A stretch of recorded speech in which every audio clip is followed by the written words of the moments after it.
கண்ணை மெல்ல மூடி சாய்ந்து கொள்ளும் போது மடியாக வேண்டுமே, தட்டு தடுமாறி சோர்ந்து விழும்போது பிடியாக வேண்டுமே.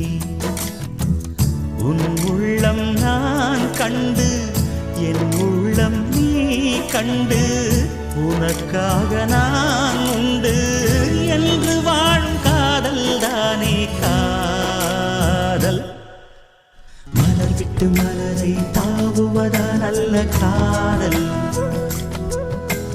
ஒருத்திக்கு ஒருவன் என்பதுதானே காதல். காதலை நான் பாட